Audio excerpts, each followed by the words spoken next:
Hello guys, ഞാനിപ്പോൾ എൻ്റെ വീട്ടിലാണ്. അപ്പം ഞാൻ രാവിലെ 7 മണി ആയി എണീറ്റപ്പോൾ കേട്ടോ. സമയമൊക്കെ ഇട്ട് താമസിച്ചു. അമ്മ ഇപ്പം പറമ്പിലാണ്. പറമ്പിൽ പണിയപ്പം ഹായ് കൊടുത്ത മോനു. ക്യാമറ കണ്ടാൽ എങ്ങനെയാണ് കേട്ടോ, എപ്പോഴും ഹായ് കൊടുത്തുകൊണ്ടിരിക്കും. അപ്പോൾ നമുക്ക് പറമ്പിലോട്ട് പോകാം കേട്ടോ. അമ്മ രാവിലെ പറമ്പിലിറങ്ങി. ഇപ്പം അമ്മയ്ക്ക് എല്ലാ ദിവസവും ജോലിക്ക് പോകേണ്ടതുകൊണ്ട് പറമ്പിലോട്ട് ഇറങ്ങുന്നില്ല കേട്ടോ. നമുക്കിവിടെ ഏലമുണ്ട്, കുരുമുളകുണ്ട്, പിന്നെ മറ്റേ കസ്തൂരി മഞ്ഞൾ, അങ്ങനെ കുറേയൊക്കെ ഉണ്ട് കേട്ടോ. പിന്നെ നമ്മളെല്ലായിടത്തും ഉള്ള പോലെ മാവ്, പ്ലാവ്, അടയ്ക്ക എല്ലാം ഉണ്ട്. അപ്പോൾ അമ്മ രാവിലെ നേരത്തിനകത്ത് കയറിയേക്കുവാണ്. നിങ്ങളൊക്കെ എങ്ങനെയാണ് ഗേസ്റ്റ് വീട്ടിൽ ചെന്നാൽ ഇങ്ങനെ പണിയൊന്നും ചെയ്യാൻ നടക്കുവാണോ? ഞാൻ അത്യാവശ്യമൊക്കെ ചെയ്യും കേട്ടോ. വീട്ടിൽ ചെന്നാലും അത്യാവശ്യമൊക്കെ ചെയ്യും. പിന്നെ കുറച്ച് നേരമൊക്കെ ഇങ്ങനെ ചുമ്മാ അമ്മയുടെ പുറകെ ഇങ്ങനെ നടക്കും. ഇവിടെ ഒരാളുടെ കയ്യിലൊക്കെ ഉണ്ടോ, രാവിലത്തെ ചക്ക വറുത്തതാണ്. വീട്ടിൽ ചെന്നാൽ അവൾക്ക് എപ്പോഴും എന്തെങ്കിലുമൊക്കെ കഴിക്കണം. അപ്പം അമ്മ ഇവിടെ പണി. നമുക്ക് വെയിലാകുമ്പോൾ നമ്മൾ ഏലത്തിനകത്തോട്ട്, എല്ലാവർക്കും അറിയാം, ഏലത്തിനകത്ത് നമ്മൾ കരിയില കൂട്ടും. വെയിലൊക്കെ പോയി മാറിക്കഴിയുമ്പോൾ കരിയിലൊക്കെ മാറ്റിക്കളയണം.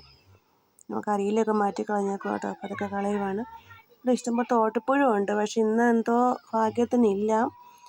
അല്ലെങ്കിൽ മഴ പെയ്ത് കഴിഞ്ഞാൽ ഉടനെ തോട്ടപ്പുഴു കാണും കേട്ടോ. നമ്മൾ ഏലത്തിനകത്തും കാണും, നമ്മൾ ഈ ഇങ്ങോട്ട് കയറുന്ന വഴിയിലും കാണും കേട്ടോ. അതുകൊണ്ട് പിന്നെ ഇറങ്ങാൻ പറ്റില്ല. ഞാൻ പേടിച്ചാണ് നിൽക്കുന്നത്. തോട്ടപ്പുഴു ഉണ്ട്, എന്നാലും എനിക്ക് പേടിയാണ്. കാല കയറുമോ എന്ന് പേടിച്ചു. കണ്ടില്ല ഇതുവരെ. തോട്ടപ്പുഴു കണ്ടാൽ എന്നെ മണത്ത് പിടിക്കുന്ന ഒരു ഇതാണ്. തോട്ടപ്പുഴ മണത്ത് പിടിക്കും. അപ്പോൾ ഞാനും അമ്മ ഇങ്ങനെ വീട്ടിലെ ഓരോരോ കാര്യങ്ങൾ, പഴയ കാര്യങ്ങൾ പറഞ്ഞുകൊണ്ടിരിക്കുകയാണ് കേട്ടോ. അപ്പോൾ അത് 2 പേരും വീട്ടിനകത്തുണ്ട്. മൂത്ത 2 പേരും വീട്ടിനകത്ത് TV കാണുന്നുണ്ട്. അപ്പോൾ ഇവിടെ ഒരു വീപ്പ ഉണ്ട്. അപ്പോൾ നമ്മുടെ കുഞ്ഞ് കണ്ടായിരിക്കും അതിൻ്റെ പുറത്ത് കയറിയിരിക്കണം. കണ്ടോ? ഇനി കുറച്ച് അത് കുട്ടി ആടുന്നുണ്ട്. അപ്പോൾ പേടിയാണ്.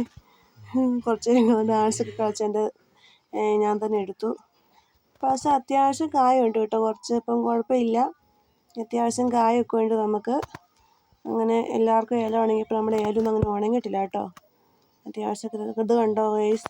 ഇപ്പം ഇങ്ങനെ അവസാനമായിട്ട് തോട്ടപ്പുഴി കടിച്ചു. കയറിയതേ ഉള്ളൂ കേട്ടോ. ഞാൻ ഇനി അവിടെ നിൽക്കത്തില്ല. തോട്ടപ്പുഴി കയറി ഞാൻ സീക്കുന്നുണ്ട്, ഓടുവാണ്. തോട്ടപ്പുഴി കയറി ഞാൻ നിൽക്കത്തില്ല കേട്ടോ. എനിക്ക് പേടിയാണ് കേട്ടോ. തോട്ടപ്പുഴി പൂറ പേടി. ഞാൻ ഓടി വീട്ടിലോട്ട് പോന്നു. വീഡിയോ എടുക്കാൻ നിർത്തി, എല്ലാം നിർത്തി. അമ്മ പുറകെ പൊക്കോളാൻ പറഞ്ഞു. അമ്മ പുറകെ വരുന്നുണ്ട് കേട്ടോ. ഞാൻ കുഞ്ഞിനെയും കണ്ട് ഓട്ടമാണ്. അപ്പം നിങ്ങളുടെ അവിടെയൊക്കെ മഴ പെയ്ത തോട്ടപ്പുഴയൊക്കെ ഉണ്ടോ? എങ്ങനെയാണ് അവിടെ? നമ്മുടെ ഇടുക്കിയിൽ എല്ലാ സ്ഥലത്തും ഇല്ല കേട്ടോ. ചില സ്ഥലത്തേക്കേ ഉള്ളൂ. നമ്മുടെ ഈ കട്ടപ്പന ഭാഗത്തേക്ക് ഉണ്ട് കേട്ടോ. ഇപ്പം ഭാഗത്തേക്കുണ്ട്. ഓക്കെ ഗൈസ്, പിന്നെ കാണാം കേട്ടോ. ഞാൻ താഴെ എത്തി കേട്ടോ.